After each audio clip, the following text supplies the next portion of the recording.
Dumating na yung ating order guys, oil seal.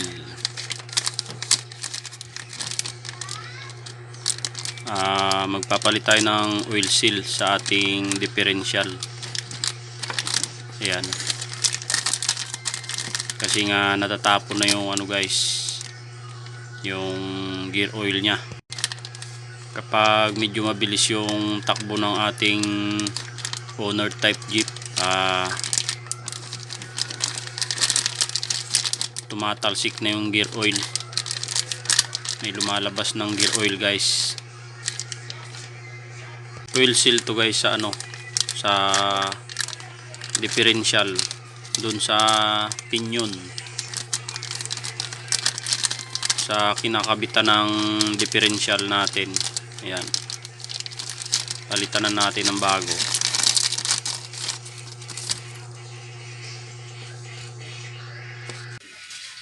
Ayan, kalasin muna natin tong ating propeller. Palitan natin ng oil seal guys yung ating differential. Ayan, kalasin natin muna yung mga tornilyo nya dito, bali 4. Gamit tayo dyan ng 12 guys.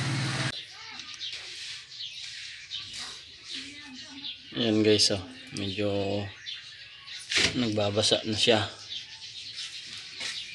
Ayan, tumatalsik na yung gear oil dito sa chassis kapag nananakbo guys. Ayan, kaya magpapalit na tayo ng oil seal. Ayan guys, isa na lang, isang tornilyo na lang kakalasin natin. Nakalas na natin yung ating propeller. Kalasin natin tong malaking nut. Gamitan natin ng impact drive guys, at saka sakit na 24. Ayan.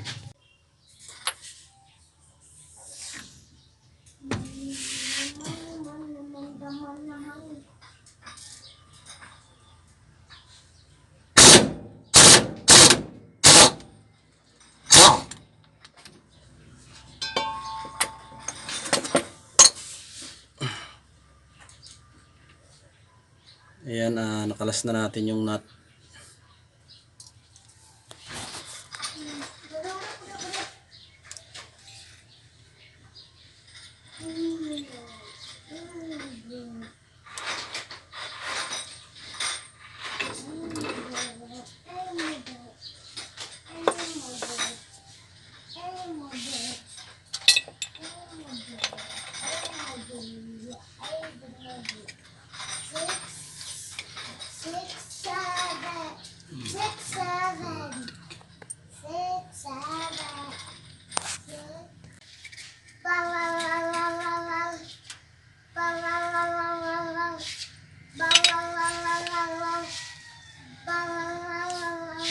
Ayan guys, alasin na natin tong kanyang original na oil seal.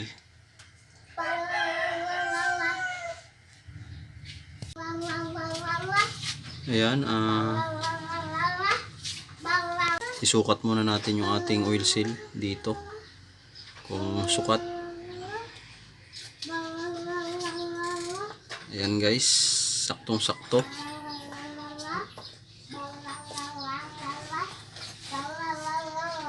Alasin natin yung original na oil seal dito.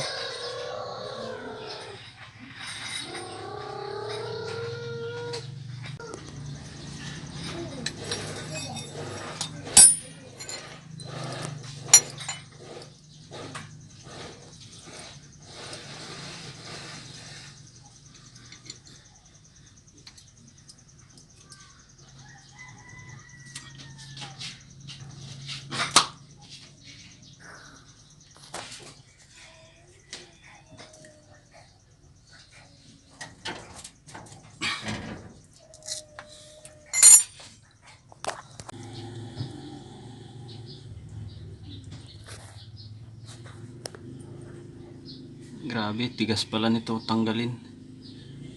Ayan, gamitan lang natin ng open guys. Sikwatin natin. Ayan guys, grabing tigas. Sira na yung oil seal pero hindi pa natin matanggal. Ayan, sinikwat lang natin. Ayan, bumigay din. Palabas na rin yung oil seal. Matagal na sigurong hindi napapalitan ito. Kaya ganito katigas. Yung oil seal pa nga pala natin guys na ipapalit ay ibang klase na rin. Hindi katulad nitong ating oil seal na original na sa loob. Itong ating ipapalit guys ay saklob lang dito. Ayan, nakasaklob lang siya, hindi katulad nitong oil seal na original, nakasalpak siya sa loob. Ayan guys, hinahanapan ko sana to ng oil seal nakapareho ng ganito, kaya lang wala siyang size. Hindi natin makuha yung size niya. Sa magtatanong kung anong size yung ipapalit kong oil seal dito, para magkaroon na rin kayo ng idea kung magpapalit kayo ng inyong oil seal sa inyong differential. Ayan, ang ipapalit ko palang oil seal dito guys ay 387411 18.5 nakalagay sa dulo. 387411 slash 18.5. Ayan guys, yung ipapalit nating oil seal nya dito sa ating differential. Kasi nga yan, tumatalsik na kasi yung ating gear oil guys sa ating chassis tsaka dito sa ating flooring. Ayan, kaya nag-decide tayo palitan ng oil seal itong ating differential. Ayan, tanggalin lang muna natin guys kasi medyo mahirap pa rin siyang tanggalin.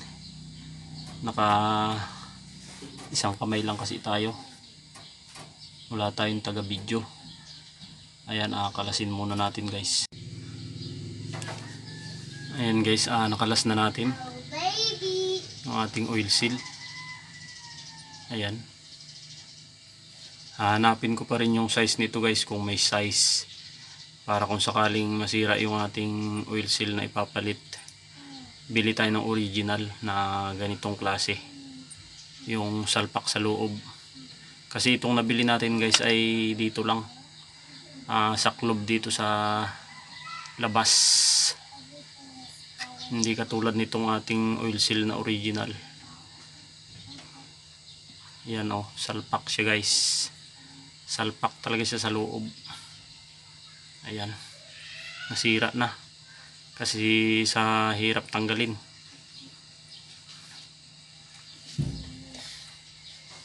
Ito yung ating bago guys, salpak. Ayan, salpak lang siya. Ayan, kabit na natin. Ayan guys, nalinisan na natin yung pagsasalpakan natin ng ating oil seal. Ayan, lagyan lang natin ng kaunting pandikit dito sa gilid para talagang walang tagas. Ayan guys, nalagyan na natin ng pandikit yung gilid. Pwede na nating isalpak tong ating oil seal.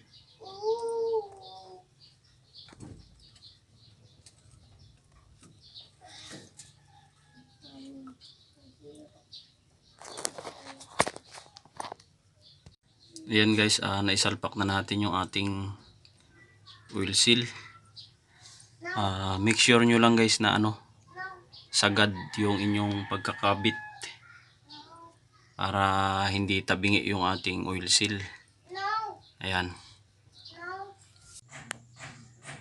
check nyo lang itong pinaka cover sa oil seal guys, kasi baka magaya dito sa akin may kupit. Ayan, binilog ko lang yan, binilog ko lang ulit guys kasi nga kupit. Kasi kapag kupit guys ay maaring kiskisin niya tong tanso ng ating oil seal. Kaya bago nyo isalpak, i-check nyo itong cover sa oil seal kung bilog na bilog. Ayan guys, pwede na nating isalpak to. Kabit na natin. Lagyan natin ng kaunting grasa guys, para madulas pagpasok.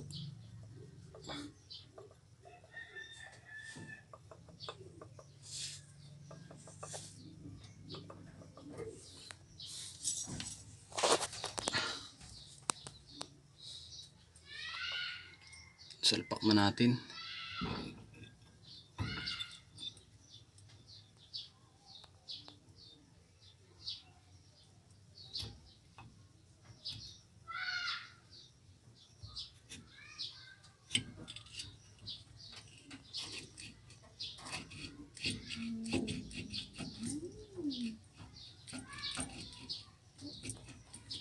Ayan guys, isalpak na natin.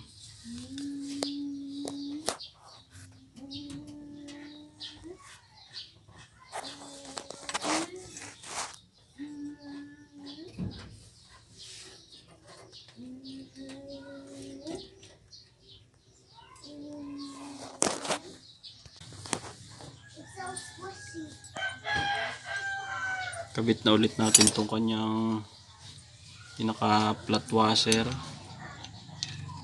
Ayan. Tsaka itong kanyang nut.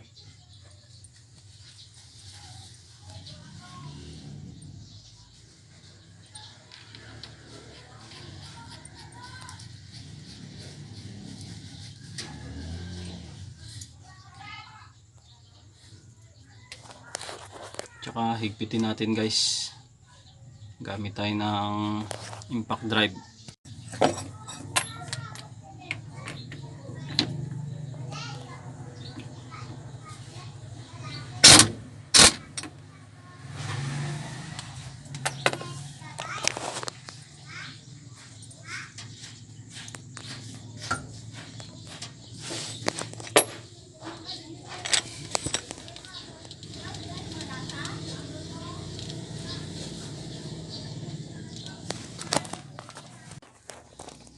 Ayan guys, nahigpitan na natin.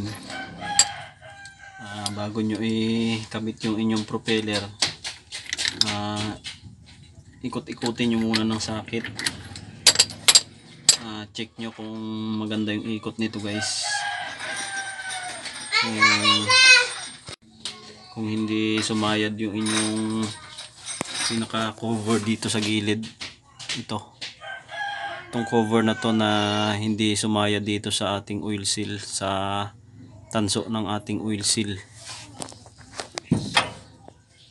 Kasi kapag yan sumayad guys ay maganit ikutin to, or maaring mag stuck up to guys at hindi na maikot. Kaya check nyo muna. Huwag nyo kalimutang ilak yung nut guys. Medyo pitpitin nyo lang dito sa part na to. Ayan o.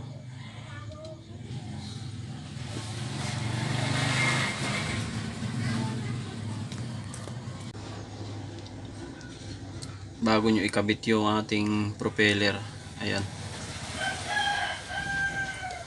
Ayan guys, kabit na natin yung propeller natin.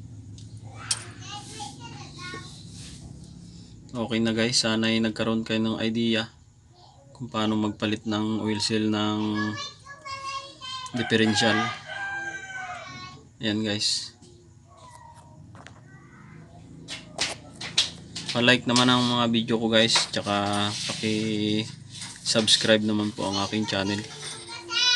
Maraming salamat po.